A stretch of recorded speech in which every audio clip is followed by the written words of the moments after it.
ये बात सच है कि हम लोग एक अच्छे दौर से नहीं गुजर रहे हैं। कोरोना वायरस से हमारा देश ही नहीं पूरी दुनिया प्रभावित है और सबसे ज्यादा प्रभावित है हमारे डेली वेज वर्कर्स, जो देश के अलग अलग कोने से आते हैं रोजगार के लिए, ताकि वो अपना और अपने परिवार का पेट पाल सके। गिव इंडिया, एक्शन एड और हेलो लाया है मैं भी कोविड वॉरियर, एक इनिशिएटिव जिसमें हम सब साथ आए और कोविड-19 से लड़े। So join the cause and support our daily wage workers. जय हिंद।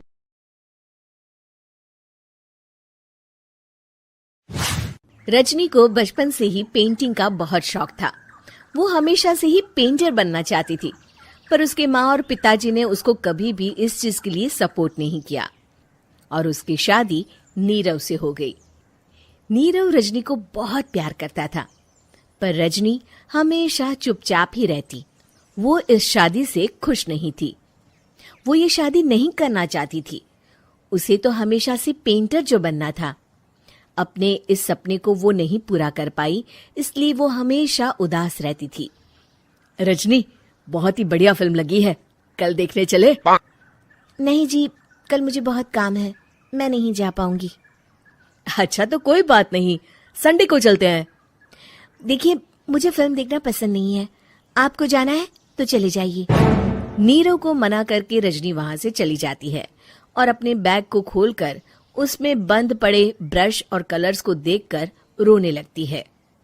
रजनी, चलो ना कहीं बाहर खाने चलते हैं, कुछ तुम्हारी पसंद का।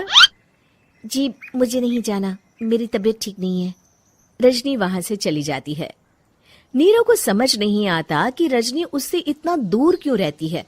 वो जब भी उसके साथ वक्त बिताना चाहता है, रजनी कोई ना कोई बहाना बना देती है। एक दिन घर पर कोई नहीं था। रजनी घर का सारा काम जल्दी से खत्म कर लेती है। घर पर अकेले होने के कारण वो सोचती है कि वो आज पेंटिंग करेगी।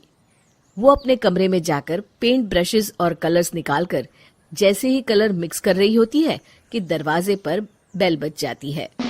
अब कौन आ गया इस वक्त? इतनी मुश्किल से तो मुझे पेंट करने का मौका मिला है। रजनी दरवाजा खोलती है तो उसकी सास अपनी सहेलियों के साथ खड़ी होती है और सब घर के अंदर आ जाते हैं। अरे बहू, सबको शरबत बनाकर पिला दे, बाहर तो बड़ी गर्मी है। उफ।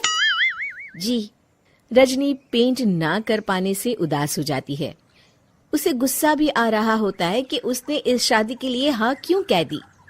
वो रसोई में जा रही होती है कि उसकी सास उसे रोकती है। बहू, सबके खाने का भी इंतजाम कर लेना, आज का लंच तो ये सब यहीं करेगी। हाँ। रजनी बिना कुछ कहे रसोई में चली जाती है। सबके लिए खाना बनाती है। सब खाना खाते हैं और रजनी घड़ी देखती है कि ये सब कब जाएंगे ताकि वो अपनी पेंटिंग कर सके। जब शाम होती है तब सब चले जाते हैं अपने घर। अरे बहू, सब तेरे खाने की तो बहुत तारीफ कर रहे थे, सबको बहुत अच्छा लगा खाना। आपको मुझे सुबह बताना चाहिए था ना कि आपकी सहेलियां आ रही हैं। पता भी है कितना वक्त लगा सारा खाना बनाने में। अरे बहू, तू ऐसे कैसे बात कर रही है मुझसे? तो और कैसे बात करूं? मैं इस घर की कोई नौकरानी नहीं हूं कि इतना काम करूंगी। रजनी अपने कमरे में जाकर दरवाजा बंद कर लेती है। शाम को जब नीरव आता है तो उसकी माँ उसे पूरी घटना के बारे में बताती है। क्या रजनी ने आपसे इस तरह बात की माँ? हाँ, और पता नहीं उसे क्या हो गया है, शाम से बाहर भी नहीं आई है। मैंने तो कई बार आवाज दी, खाना भी नहीं खाया उसने। तू ही बात करके देख ले बेटा। नीरव अपने कमरे का दरवाजा खटखटाता है। रजनी, दरवाजा खोलो, मैं हूं। रजनी दरवाजा खोलती है और फिर वापस जाकर अपने बिस्तर पर लेट जाती है। रजनी, माँ से बात करने का ये क्या तरीका है? मैंने कोई गलत बात नहीं की है। अरे तुम क्यों ऐसे बर्ताव कर रही हो सबके साथ? क्या तुम इस शादी से खुश नहीं हो? रजनी कुछ नहीं बोलती। अरे बताओ मुझे रजनी, क्या ये शादी तुम्हारी मर्जी के खिलाफ हुई है? हाँ, मैं ये शादी कभी नहीं करना चाहती थी। तुमसे क्या, मैं किसी से भी शादी नहीं करना चाहती थी। रजनी रोने लगती है। चुप हो जाओ रजनी, बताओ मुझे, तुम क्यों नहीं करना चाहती थी शादी? रजनी बेड के नीचे से अपने पेंटिंग्स, कलर्स, ब्रश, पेपर्स निकालती है। इतने में उसकी सास भी कमरे में आ जाती है। ये देख रहे हो, ये थे मेरे सपने।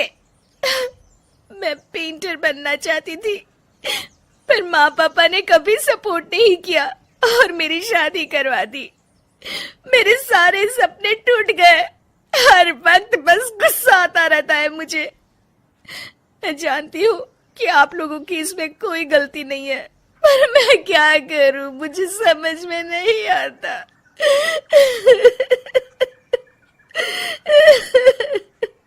रजनी फूट फूट कर रोने लगती है। मुझे माफ कर दीजिए, आप दोनों के साथ मैं बहुत बुरा बर्ताव कर रही हूँ। अरे रजनी बेटा, चुप हो जाओ तुम।